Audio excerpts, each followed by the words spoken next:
अस्सलामुअलैकुम। जैसा कि आप जानते हैं कि ह्यूमन बॉडी में मुख्तलिफ टाइप के सेल्स मौजूद होते हैं और उन्हीं में से एक सेल्स है न्यूरॉन, जो कि आपका ब्रेन बना रहे हैं और ये करंट भी प्रोड्यूस करते हैं। तो आज हम न्यूरॉन्स और कोऑर्डिनेशन एंड कंट्रोल के बारे में जानेंगे। इसी के साथ साथ मैं हूं तलहा सलीम और मैं बात कर रहा हूं वी ट्यूशन से। सो लेक्चर आज 3 शुरू करने जा रहे हैं, जूलॉजी का कोऑर्डिनेशन एंड कंट्रोल। और उसमें आज हम लेक्चर 1 पढ़ेंगे, जिसमें हम पढ़ेंगे न्यूरॉन्स के बारे में। तो आज की जो आउटलाइन है वो है coordination and control, and then we will discuss about nervous coordination, nervous tissues and neuroglial cells. तो सबसे पहले तो ये कि आपकी बॉडी में हम बात करते हैं कोऑर्डिनेशन एंड कंट्रोल की।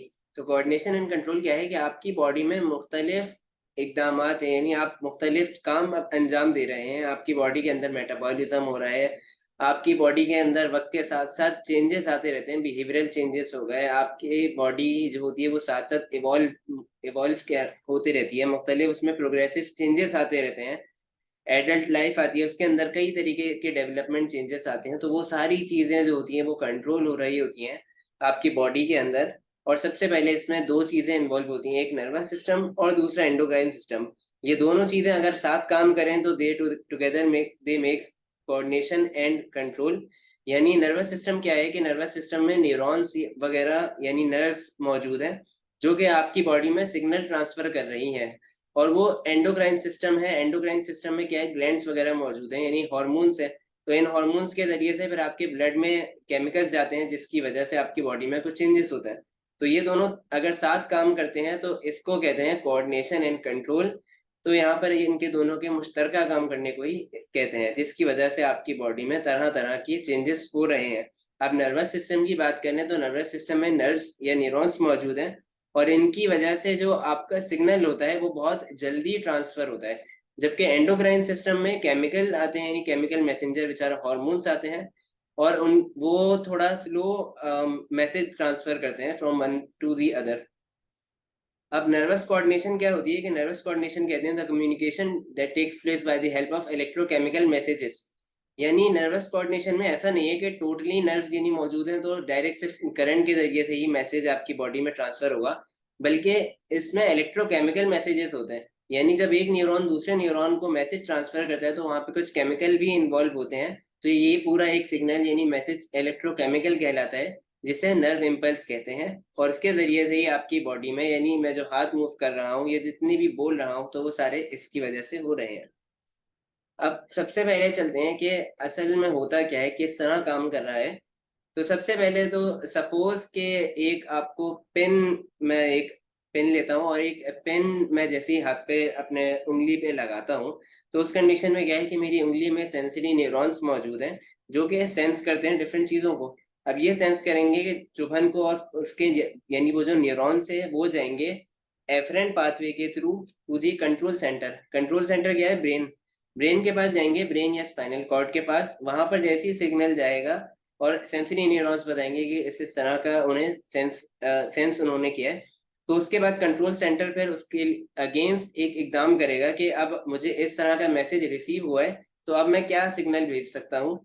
तो कंट्रोल सेंटर पे सिग्नल भेजता है इफरेंट पाथवे के through to the effectors. Effectors कौन है, आपके मसल्स। तो जैसे ही पेन चुभी, सेंसरी न्यूरॉन्स ने उसको डिटेक्ट किया और मैसेज भेज दिया ब्रेन को या स्पाइनल कॉर्ड को, और उसके बाद वो मैसेज इफरेंट पाथवे के होता हुआ थ्रू इफेक्टर्स यानी मेरी उंगली बेसिकली मसल्स के पास आया और मेरी उंगली फौरन वहां से हट गई। तो ये पूरा एक सिग्नल होता है, इसके जरिए से एक जगह से सिग्नल आपकी बॉडी से होता हुआ इफेक्टर्स तक वापस आ जाता है।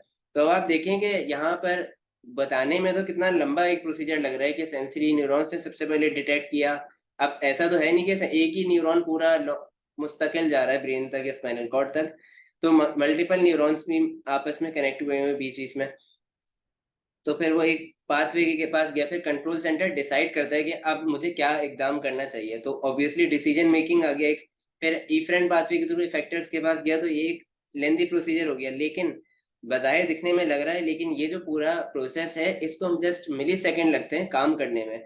तो just within the milliseconds आपकी बॉडी में sensory neurons signal control centre को भेज के, कंट्रोल सेंटर वापस इफेक्टर को सिग्नल भेज भी देता है, just within the span of milliseconds. अब चलते हैं कि न्यूरॉन्स क्या होते हैं। तो न्यूरॉन आपकी बॉडी में स्पेशलाइज सेल्स होते हैं जिनका काम ये होता है कि वो सिग्नल रिसीव करके उन्हें आगे भेजते हैं करंट की सूरत में।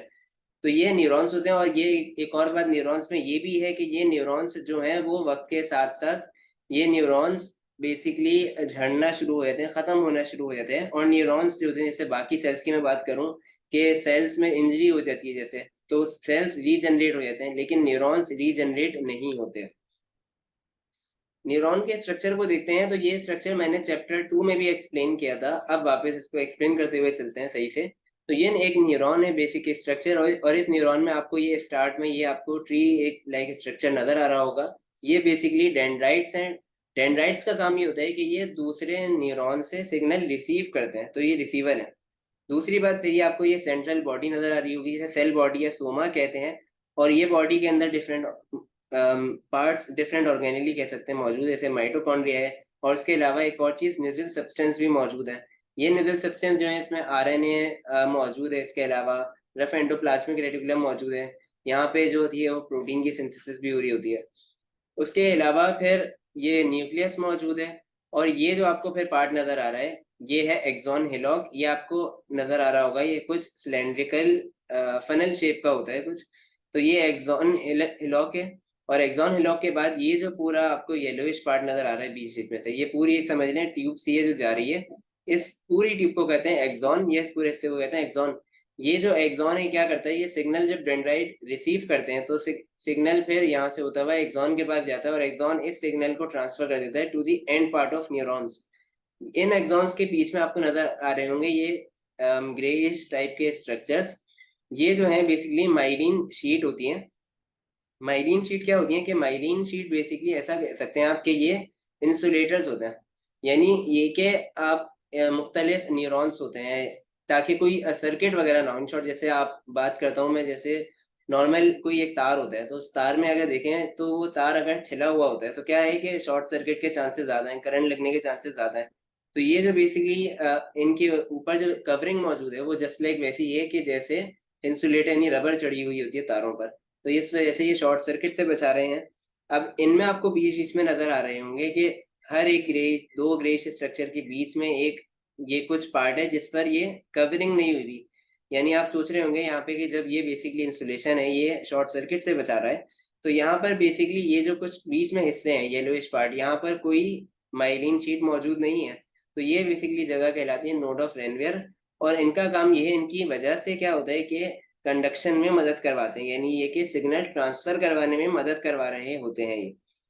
अब एक और चीज ये कि ये एक जो पूरा स्ट्रक्चर है ये कहलाता है श्वान सेल। और श्वान सेल जो होते हैं वो गिलियल सेल्स ही होते हैं। गिलियल सेल्स में आपको आगे बताऊंगा। फिल वक्त के लिए कि ये श्वान सेल्स जो होते हैं वो एक टाइप के गिलियल सेल्स होते हैं। अब इसके जो है लास्ट पार्ट की तरफ चलते हैं तो ये एक्सॉन टर्मिनल्स हैं। या ये एक्सॉन टर्मिनल है, यानी यहाँ पे एंडिंग है बेसिकली एक्सॉन की। और इसकी एंडिंग पर आपको नजर आ रहा होगा ये कुछ आपको बल्बस से हेड नजर आ रहे होंगे, कुछ गोल से स्ट्रक्चर। ये जो है ये है साइनेप्टिक नॉब। साइनेप्टिक नॉब क्या होते हैं कि साइनेप्टिक नॉब बेसिकली आप ऐसा कह सकते हैं कि एक सैक है, यानी एक थैली जैसी है। इनके अंदर न्यूरो मौजूद होते हैं।